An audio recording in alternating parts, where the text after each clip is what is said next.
We really struggle with the limited skilled labor availability. One of the challenges on the estimating side is the cost of labor when it comes to that. You're locked in for a contract, but sometimes those purchase orders may last 6 months to a year. They may last 2 years with escalators. But when you cross over that 3 and 4 year mark, you get to a point that those suppliers can't continue to provide the materials at that price. In this world where you have to navigate escalating costs and you have to still differentiate yourself when you're perceived somewhat as a commodity, it gets difficult to do. Nothing happens in construction without those field workers, right? So if you can get them aligned and get them moving forward, it's better success across the board. Joining us from HCSS, we'll hear from John Capello, Senior Account Executive, and Andrew Fowler, Senior Product Manager for Heavy Job.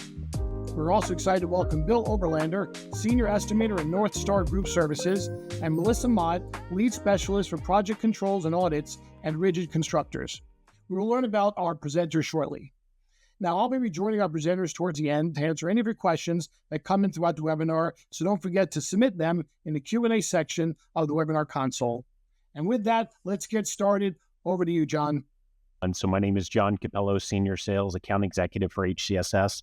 Been with HCSS for 13 years. In my career, I've talked to thousands of estimators and thousands of project managers. So your problems may be unique to you, but I hear them at a 30,000 level, 30,000 foot overview on a daily basis. So I'm looking forward to making some contributions to the discussion and asking some questions of our experts. My name is Andrew Fowler. I'm a Senior Product Manager over here at HCSS. I work on our heavy job application. That's in our operations side of the business.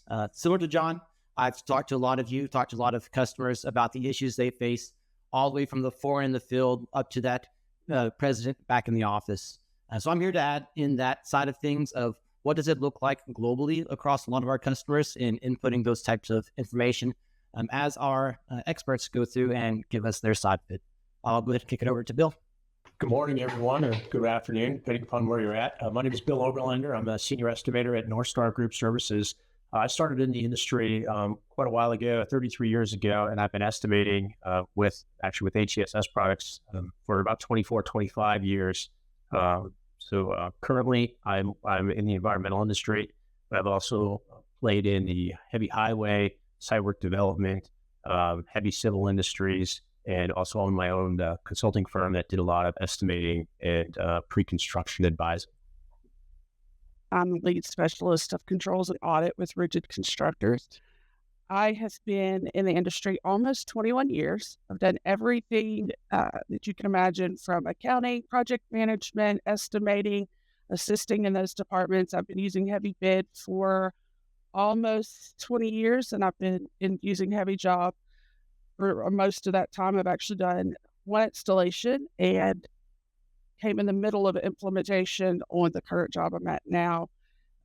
My passion is in job cost accounting. That's what I love to teach, to learn, and to just help others with how we all do it across the country. All right, so I'm going to go through the objectives today for the webinar. We want to share some real-world strategies for tracking job costs. We want to talk about how data can influence decisions. And we want to talk with the experts that we have on the line. Only on E&R are you going to hear somebody who has a passion for job cost accounting. But we're going to go through some of those things and see what these experts have to say about, contemporary issues. So we're going to kick it off with the poll. What's the biggest challenge you and your company face? Limited skilled labor, escalating material and labor costs, pressure to meet compliance and safety goals, or is there something else that is not on this list?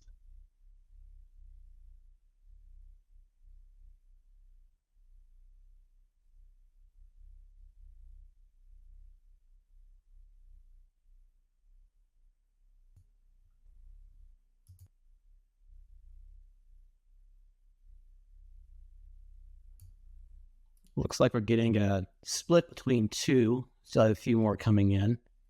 But limited skilled labor availability is taking the lead right now, with a close second with the escalating material and labor costs.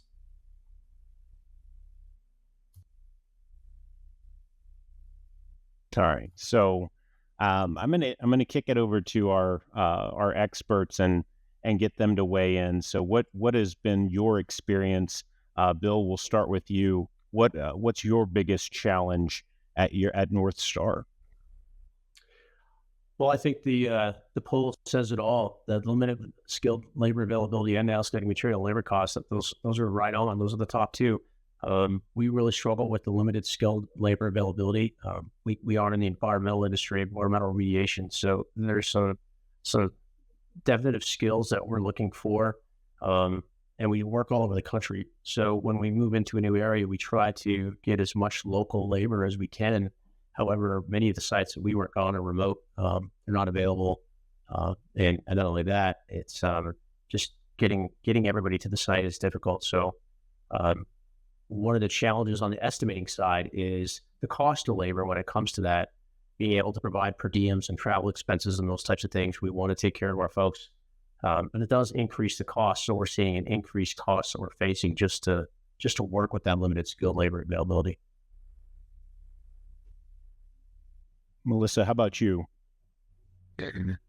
We're like Bill in the fact that we're pretty specific in certain areas of our company. Rigid does heavy civil, marine, and industrial work, along with just some standard concrete work. So finding those skilled laborers is essential to a lot of what we do.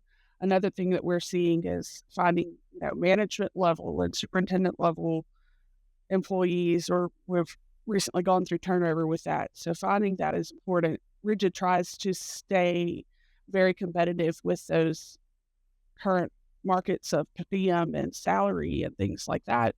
However, when you're trying to put those employees on projects that have been bid a year or 6 months, you do, the labor availability and the changes in values you're paying definitely makes a difference. With material and labor costs, same thing. We may be on a job that's 4 or 5 years old, and those materials are going to escalate on you. You're locked in for a contract, but sometimes those purchase orders may last 6 months to a year. They may last 2 years with escalators. But when you cross over that 3 or 4 year mark, you get to a point that those suppliers can't continue to provide the materials at that price. So definitely both challenges for us. And I've also seen that in smaller companies. I've been with Rigid not quite a year. And so last year noticed that really strong within a small company of just how important that labor availability was.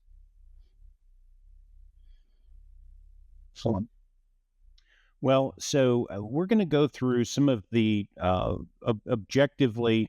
This is from our information that we have, but current challenges in the heavy civil construction industry. So obviously, we've identified what you can see on the screen, but one of the things that I've always found interesting, especially talking to estimators, is in this world where you have to navigate escalating costs and you have to still differentiate yourself when you're perceived somewhat as a commodity, it gets difficult to do. So, Bill, can you speak to some of the things that you do, some of the unique and creative things that you do within your estimating process to give you some kind of differentiation from your competitors? Yeah, I mean, well, number one is relationships.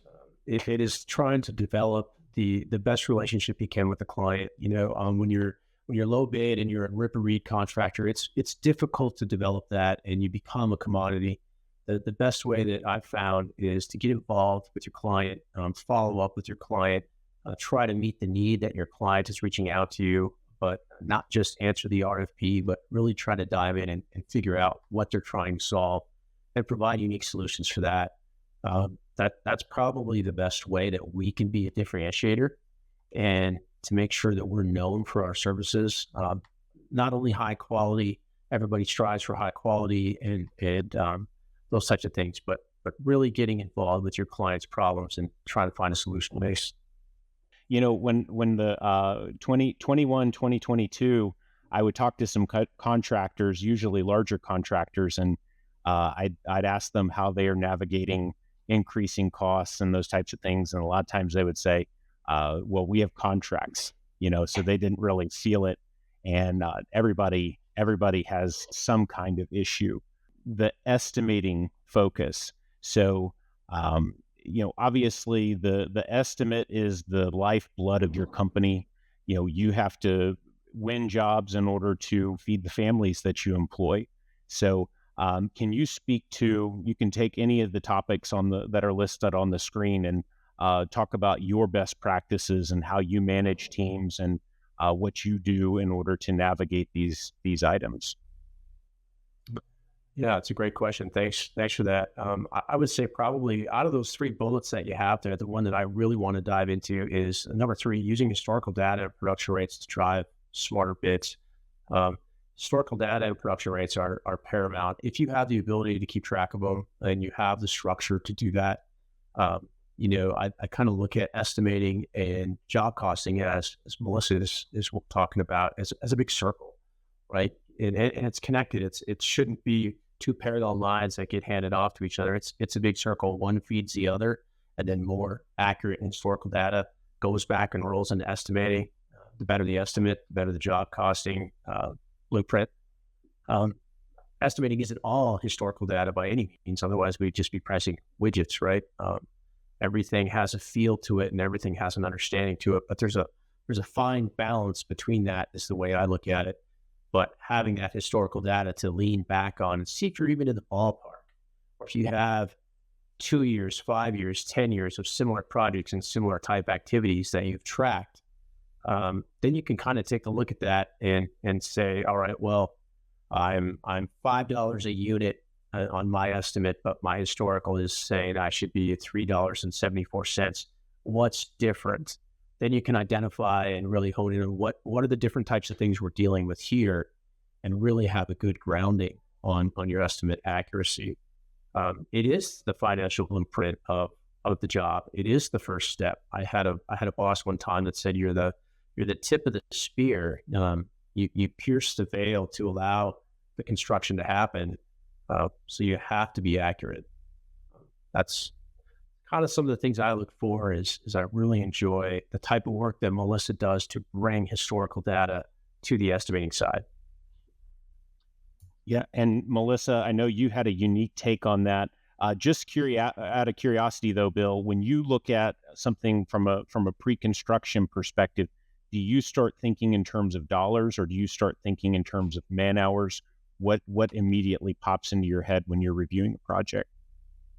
I think in terms of both, actually, because they both tell different stories and they're both just as important. Take a unit per man hour report. What you're talking about is man hours, right?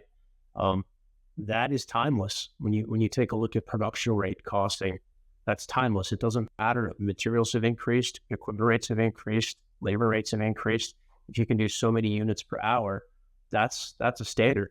But then you have to balance that back against your actual unit cost rate, so you can take in the real world hit of what things are costing me today.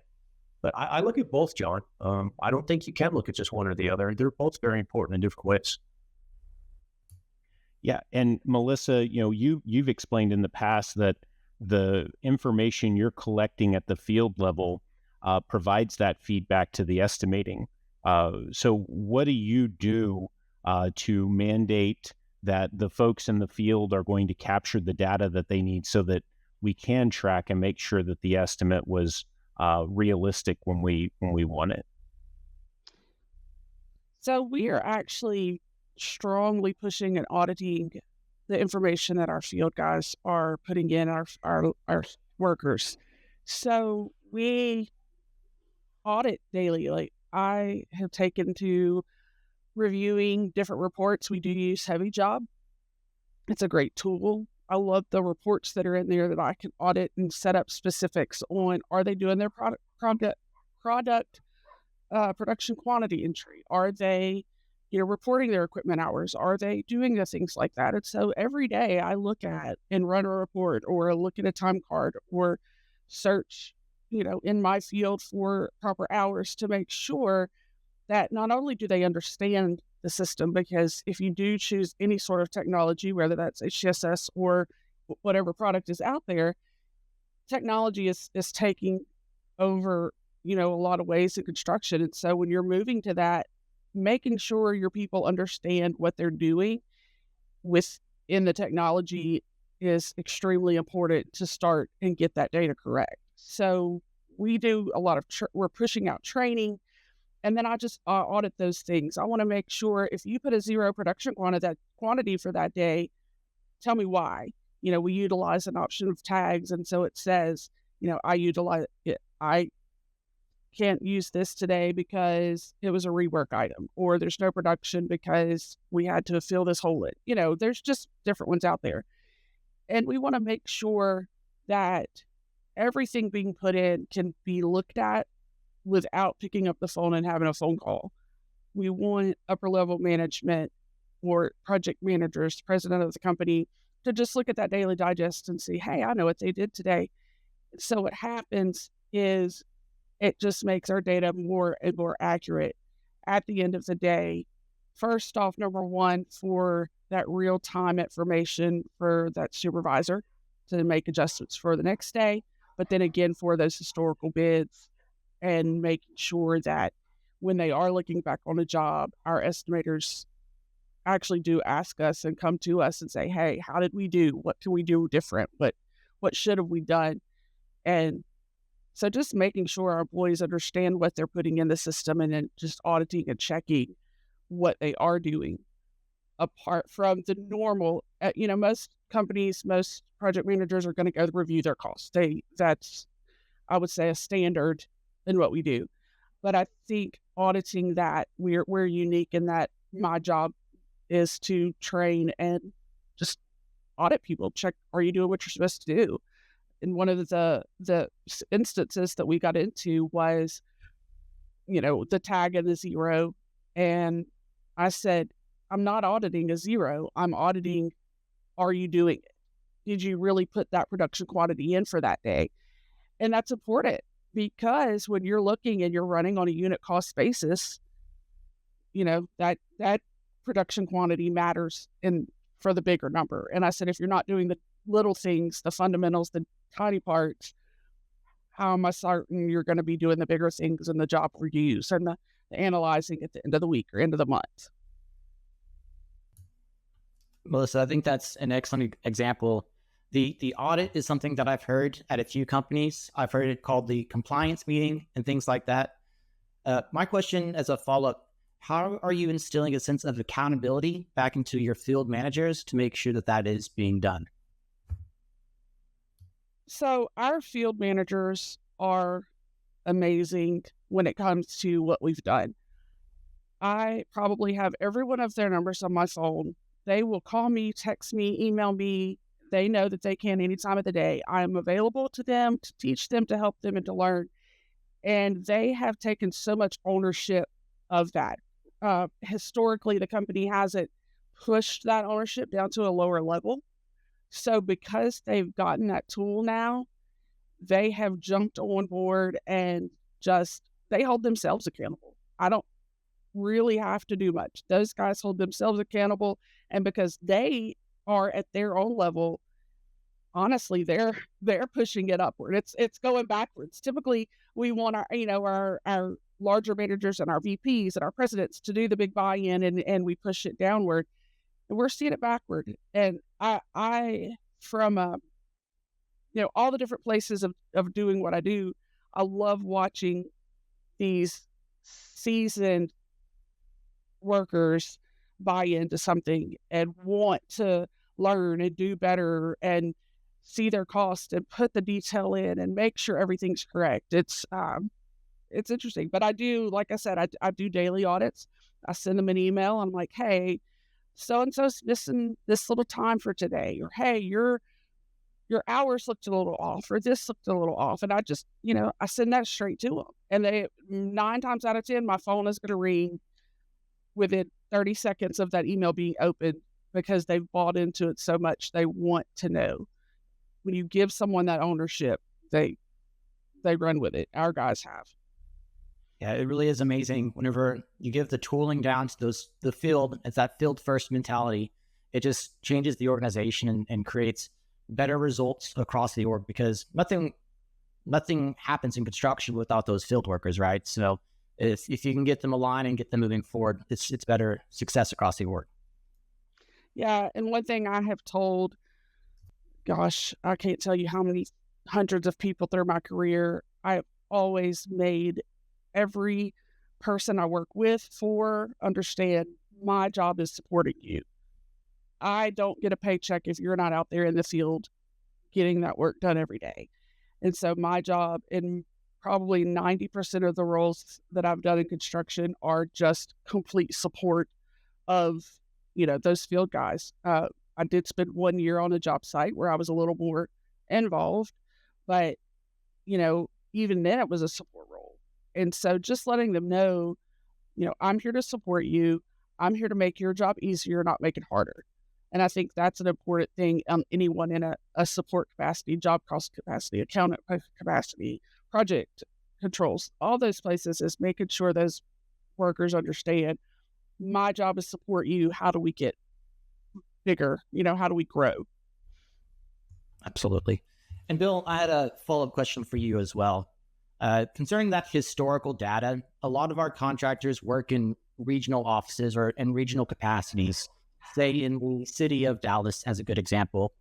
And they'll use that historical data to say, when the job is on the north end, it is going to be at this production rate versus on the south end versus this production rate because of the dirt and the overall climate of that. Do you see the same types of things happen whenever you work across a national scope with your current job versus it being more regional in nature? Oh, absolutely. Yeah. We definitely see a change in production rates or costs in general, depending upon the region that you're working in. There's a lot of factors, in fact, that change as your geographic location changes. And that's one thing that I've learned a lot since going from a more regional area where I started out in the state of Montana versus going and bidding things nationally. You have labor influxes, such as you might be in an area where you work with unions. You might be in an area where you have all predetermined wage rates versus local wage rates. You might be in soil conditions or any other type of conditions that vary greatly.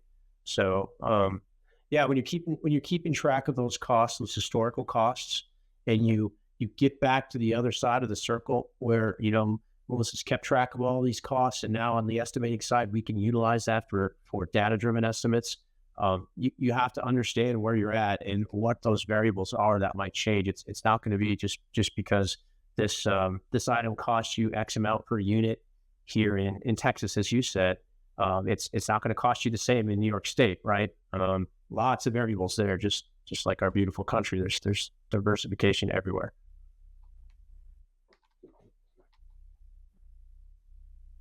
Awesome. Well, Danielle, I think we can advance the slide. So we've got another poll for the audience. How frequently do you review job cost data during a project? It's got a project closeout, monthly, weekly, daily. We don't regularly use job cost data.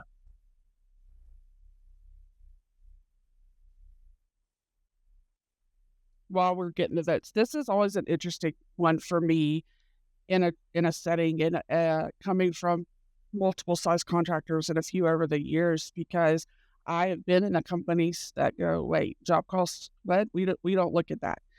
And then I've been at the one where I started where, man, he drilled it into me, kind of like a second breath. It was just so natural. So these are always interesting to get the results of a polls like this.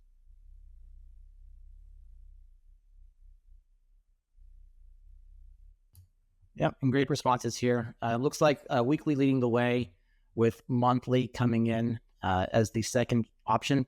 I'd like y'all to use that chat if you could. On the monthly side, are we using accounting systems, or Melissa, what do you think? Is that, if they're using a monthly option, is that typically coming in from an ERP or something else?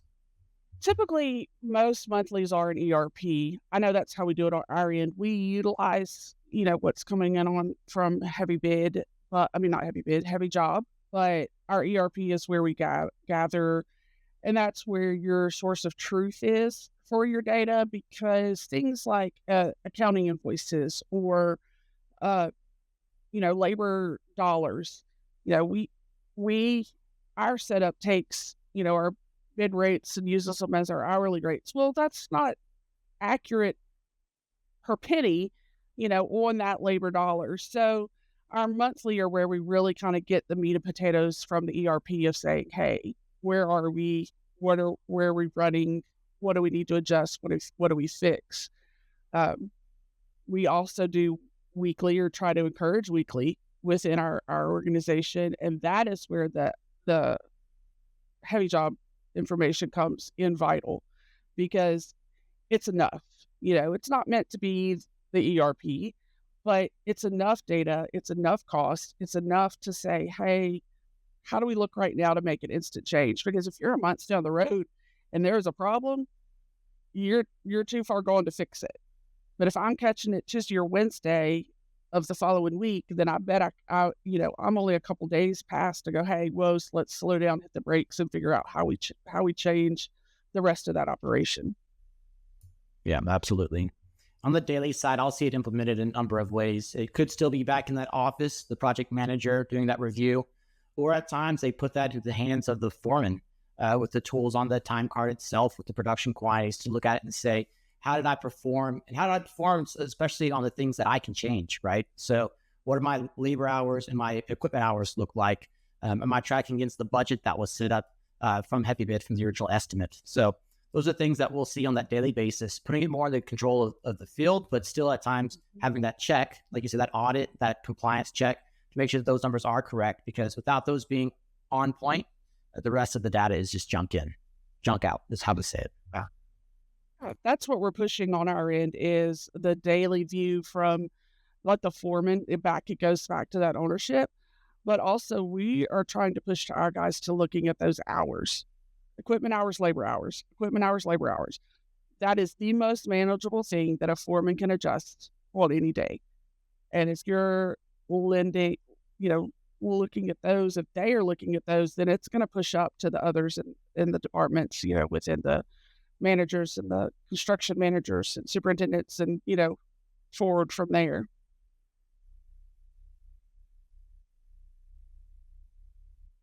Yeah. So I've got a follow-up question actually for Bill. Have you ever been in a situation where a job went so far sideways that you had to basically redo the forecast or the bid and say, okay, we had originally projected X margin, and now we need to just call it what it is. The situation's different than what we thought. We need to see where we actually stand with this job. And how did you handle that situation? Yeah, unfortunately, I have been in that situation, and I think anybody who is in that situation starts it with unfortunately. Yeah, I mean, at times it can be from multiple things. It can be from conditions changed. It can be from a bad estimate to begin with. It can be from material pricing changes, and a lot of times all of that stuff comes together for a perfect storm. And I've had to start over with a cost complete estimate per se, right?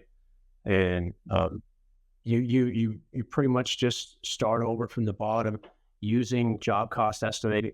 Not job cost estimating. Using job costing on where are we at today? How did we get here? And then moving forward on, what are the plans for reconciliation, and how do we move forward? And trying to estimate that. At the end of the day, it's, you want to be as accurate as possible, but it's still an estimate. It's not an exactimate, it's an estimate.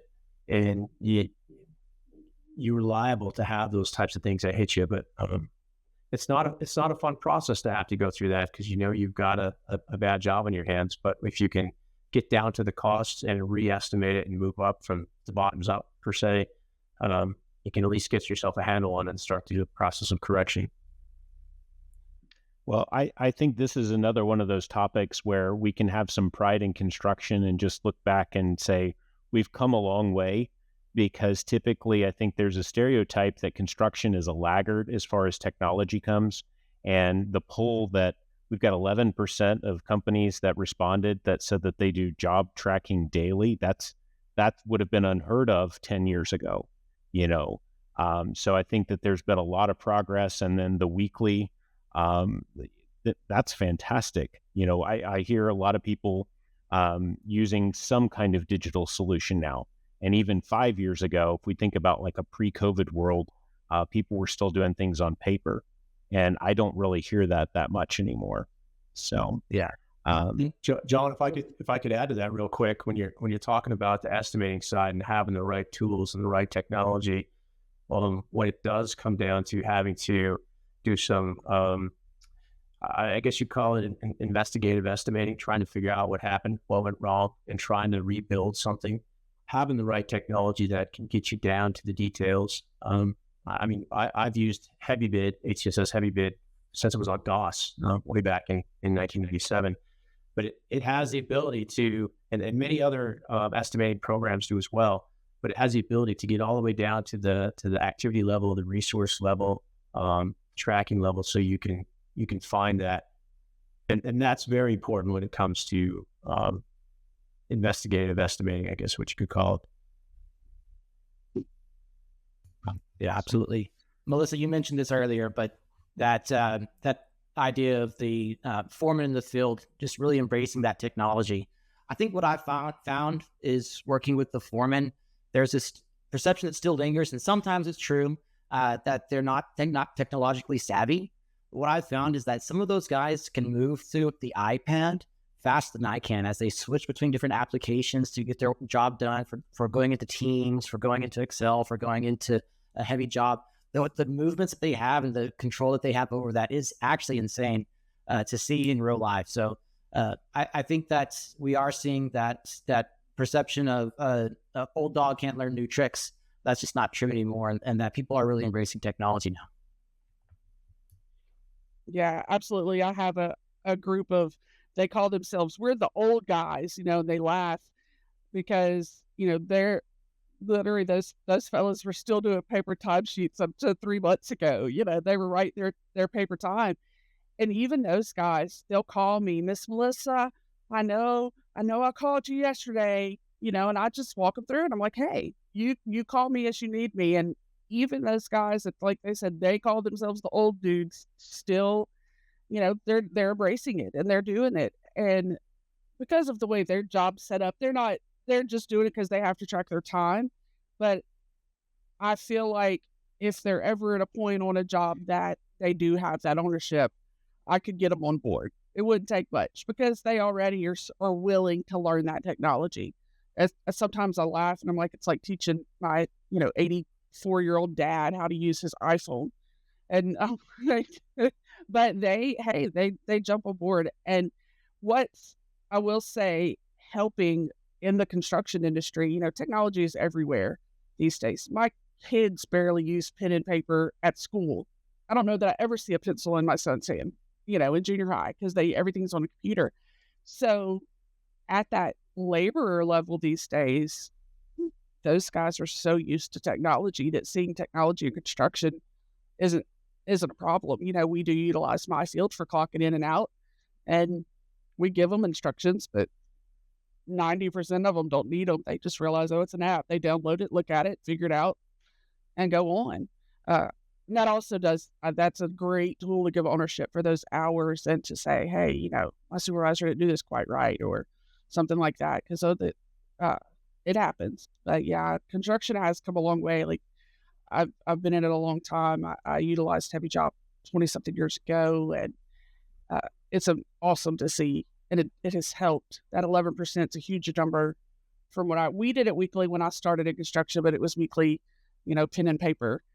We'd print those reports out of the system, out of the ERP, and we would go through and calculate and check records and look at materials.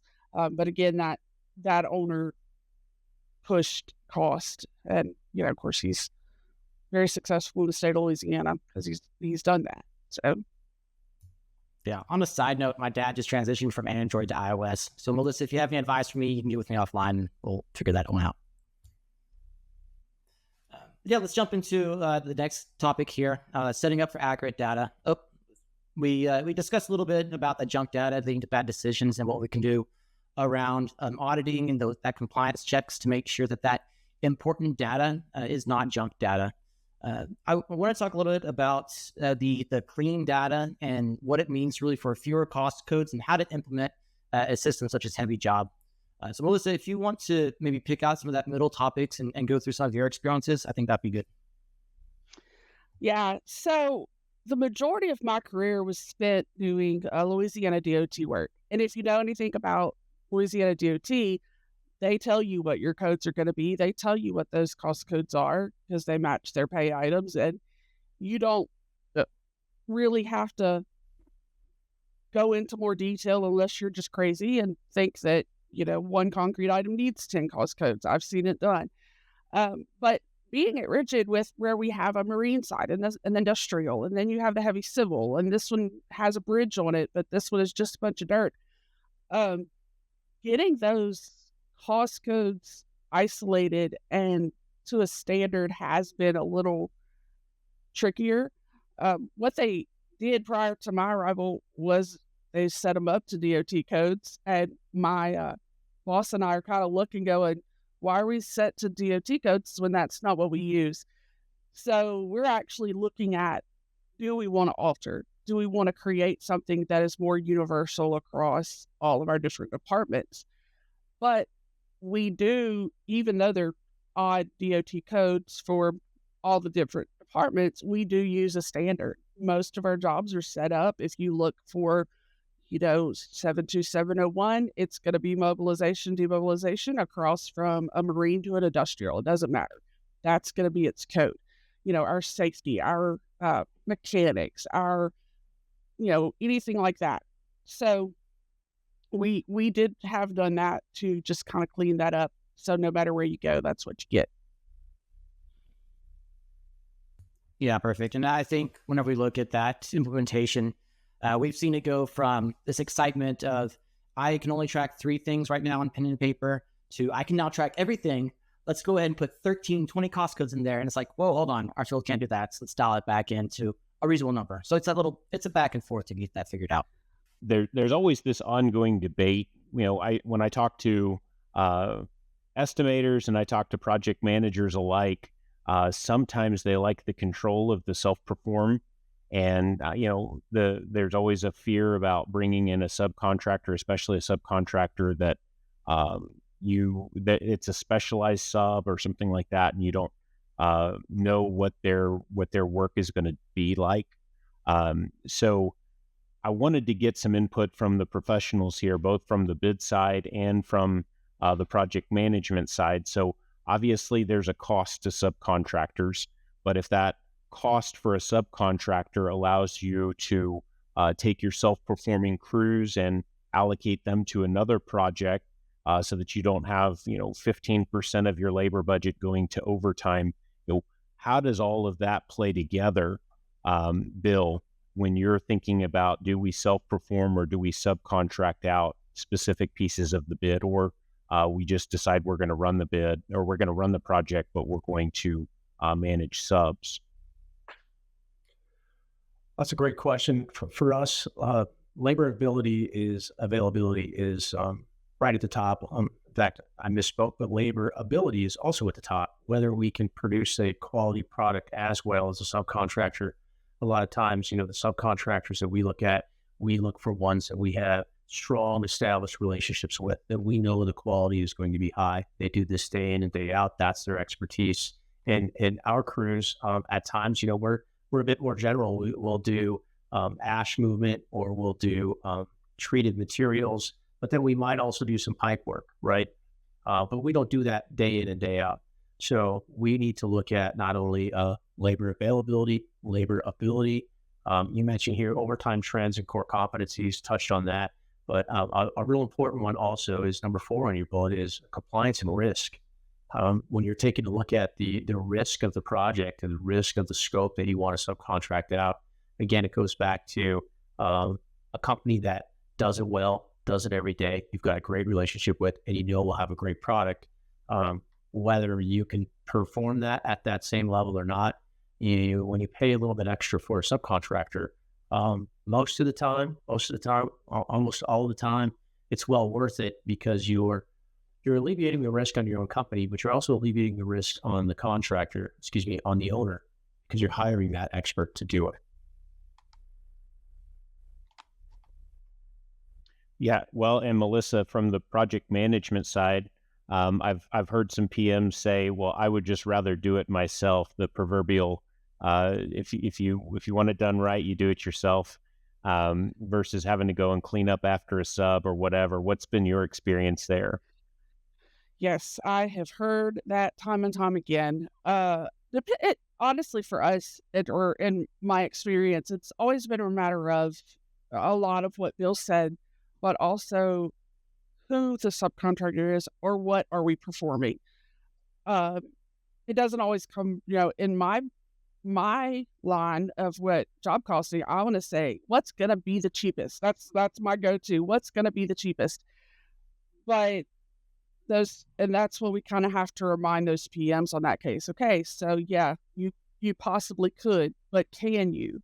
Because a lot of times there are other people in the company that know the strengths and weaknesses better than a PM. So we look at similar things. Is that a subcontract experience? At one of the companies I was at, there was just a standard. If you were doing this item to this item, you're subbing it out 100% of the time. If you're doing this particular item, then let's talk. Let's talk about it. Let's see, are we doing, a mile of this, or are we doing 5 miles of it? If we're doing 5 miles, won't cost us as much as if we're doing a mile, it'll cost us more. So, but that sub is set up for the smaller operation. So let's go that way. So scope of work and size, quantity of work has been something I've seen analyzed a lot as well, just in my history, because like I said, unit cost is unit cost, but if you're doing a mile versus 5 miles, that mobilization's the same for those same miles. And so I've seen general contractors hire a sub because they're set up more for that smaller scope than the bigger. So using estimates to guide sub versus self-performed decisions, we touched on it, we talked about it, but are there any final thoughts with regard to the estimates provide the cost comparison baseline for deciding what to self-perform, the risk mitigation aspect of it, alternate bid scenarios, and then empowering the PMs to make informed decisions. So do any of you want to provide some final thoughts around that before we take some questions from the audience? I can speak to the estimate side on the cost comparison. If you've got the right tools and you've got the right estimating software, I know Microsoft Excel, it's very difficult to do comparison tools, but other software programs allow that. And so what we do when we're looking at a subcontractor scope that we can do, and we can do it well within our own staff, is we'll run a parallel estimate. We'll run a self-performed cost, and we'll also collect subcontractor quotes from trusted and vetted subcontractors. And not only do we look at the cost, which it always comes down to cost, but we look at best value as well, right? So there are times where we may be cheaper in the estimate, but then you have to take into account, we mentioned risk, we mentioned availability, we mentioned the best benefit for the project. And there are times where we choose a subcontractor that isn't as cheap as our self-performed, but we find that the combination of everything together is the best value for the project. But the beauty of having the proper software is that you can build those parallel estimates, and then you can switch them on and off, right? You can say, okay, this affects this over here. If I do the work, then I have to mobilize X, Y, and Z more pieces of equipment that I may not have before. There's so many other things than just the direct work. You have to think as a whole. And when you can build those parallel estimates, I wouldn't necessarily call them estimates, but parallel activities or parallel bid items, you can really see that comparison well on the estimating side.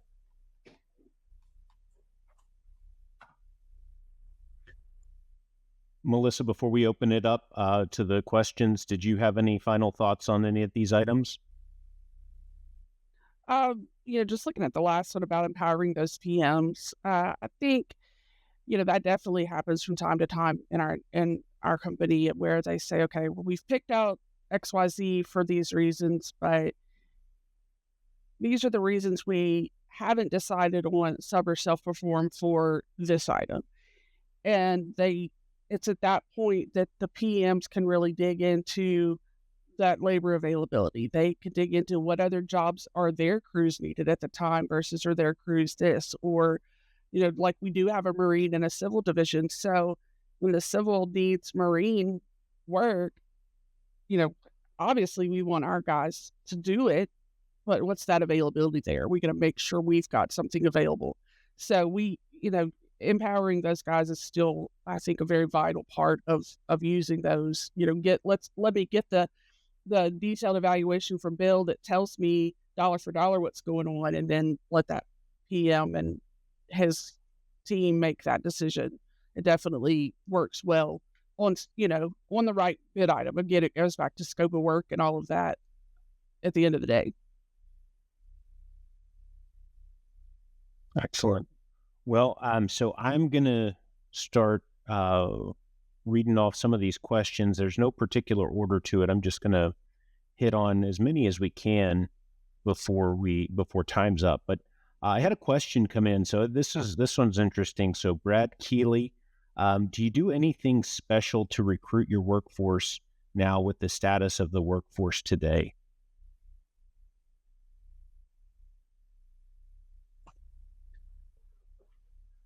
I can't really. That's a great question.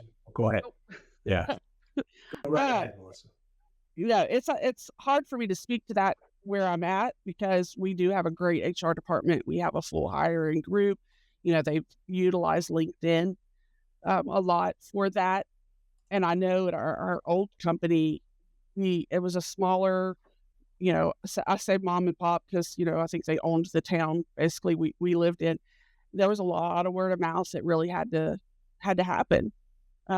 It was just, hey, do you know someone? And we really had to utilize that. I wish someone had the golden ticket to how that works for finding those right people. Well, and what I'm going to do, I'm going to actually transition this back to Adam so that he can go through the queue. Absolutely. And this has been a great presentation. So, of course, any questions, keep them coming. So we'll just jump right into the additional questions we have here. One that's specific to the DIT cost coding comment. If you are using general DOT codes for your work, how are you using that data to see trends from job to job? How do you analyze it to create historical data and trends? Because we're using the same code for the same style of work. If it's dirt work, there's this list of codes. If it's pipe work, there's this list of codes. If it's marine work, there's this list of codes for the marine work. So even though we don't do DOT work, that's just what they used as a guide. But the guide is across the board, across all of the divisions. So you can still, all that historical data, if you run, it's going to be pretty much the same codes for that. Excellent. Then we're getting our participation webinar feedback survey up. So while people are filling that out, we'll go to another question. How do you balance the amount of cost codes on a project in terms of trying to gather historical data versus overwhelming field managers? Yeah, I think we touched some on that, right? It's a balance of what can actually be tracked, and I think going through those loops that Melissa talked about with auditing. Melissa, you want to jump a little bit more on that? Yeah, from a project control standpoint, we always want to say if it has a pay item, it needs a cost code, because from a cash management standpoint, and throwing accounting knowledge, because that's where my brain sticks, is I want to pay out on what I'm getting paid for. I don't necessarily want to pay out if I haven't gotten paid. So we're a code to code. And I tell my guys that I can add multiple pay items to cost codes, but I can't add, no, I'm sorry, I said that backwards. I can add multiple cost codes to a pay item, but I cannot add multiple pay items to a cost code. So make sure that you're not going, much bigger than what you're getting paid for, but also don't cram it down. Don't, say, oh, well, I have this pay item, but it, 5 pay items with no cost items. Well, where does that come from? So I think a general rule is easy: pay item to cost, basic start, and then expand as needed.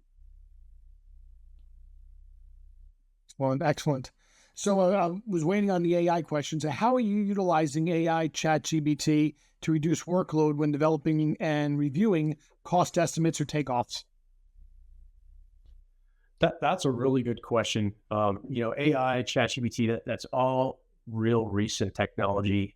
It's just starting to come out. I believe there's some good quantity takeoff AI out there. Personally, myself, I don't like to use AI for quantity takeoffs because we look at things in multiple facets in multiple ways. But how I have begun to start using AI is for research, specifications review. When you have to go through a 2,000-page document and you're searching for things, you may use Adobe or Bluebeam to do a quick search, but you can literally have a conversation with AI on what is the testing requirements for asphalt, for example, or for fly ash compaction. That's all you have to type. And for the most part, it will search that 2,000-page document in about 30 seconds and give you those testing results. Now, I've learned this the hard way. Always double check it because it doesn't necessarily fully understand what you're saying. But that's where I've really found a real benefit to the AI, ChatGPT just being one avenue of that. I mean, you can use all kinds of Microsoft Copilot 360, whatever it may be. But is the research time savings when you're really trying to figure out what is the specification, what is the documents I have to go through, the types of projects that I bid personally will get a document package that is, I don't know, it can be in the range of 10,000 pages with all the different document spreads that we have to go through. It's been a huge help for that, huge time savings. Excellent. All right, another good one. With new tools like BulkExchange integrating with HCSS to directly solicit RFPs from material suppliers such as asphalt, aggregate, cement, concrete, what HCSS partner tools are bringing added value such as BulkExchange's integration with HCSS to get quotes and accurate market resource pricing? Yeah, an excellent question there. We have a pretty good partner portal that we've looked across really the whole sphere of construction technology, and we really selected partners that added in more value that we weren't currently adding in to that space. So you look at BulkExchange as a great example of that. We have quite a few on the equipment side. We have quite a few on the estimating side as well. Really just looking for those integrations that make sense and really sourcing it from tools that our customers are already using. So we do have a full partner portal if you're interested in checking that out, see who all we integrate with. But really across the spectrum from estimating to operations to fleet management, we have different integrations that can really piece together a perfect solution for y'all. That's excellent. Another one, can you walk us through a real-world example of how data helped you make a tough subcontract versus self-perform decision?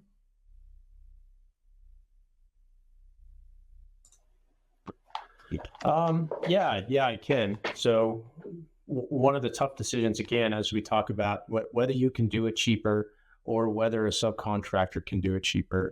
And a lot of times when we take a look at our costing, just because of maybe we have some unique ways to approach things, our cost is less.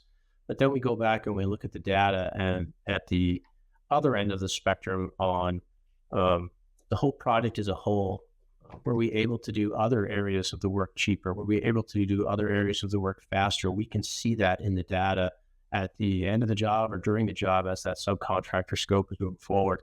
And we've made some tough decisions to give up work to a subcontractor because based upon the data, it would be more beneficial for the project. Excellent.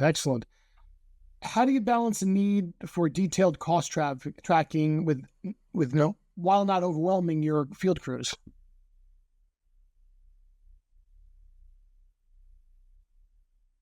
I think we kind of touched on that, and basically just, make sure, your pay item, you got a code for a pay item, and then don't go too much in detail past that unless it's something maybe by area or by phase or something like that. If you keep as much to pay item versus cost code as possible, then it really makes for easier cost tracking. So those field managers know, well, I'm working on this pay item. So Excellent. Here's a very topical one. Do you do anything special to recruit your workforce now with the status of the workforce today?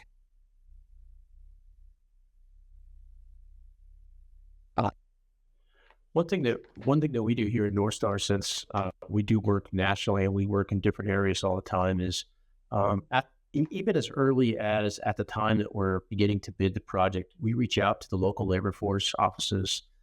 We reach out to other subcontractors in the area that have done work that we have good relationships with, and we try to get those feelers out already to see what the workforce is going to be like. And not only that, but we let local folks know that we're bidding. We want to bring in as many local subcontractors, suppliers, vendors, and local labor force as much as possible. And we start that process all the way as early as the estimate. So by the time that, if we're lucky enough to win the project and we're now recruiting, they know who we are. They know what we're about. They know that we're looking for them. And that's actually been really helpful to us, in addition to all of the normal stuff, the LinkedIn, the job boards, those types of things. But also just trying to get our name out there and understanding what type of contractor we are, and we're looking for good folks. Yeah, and I would say your AGC chapter could be another great resource to utilize as well.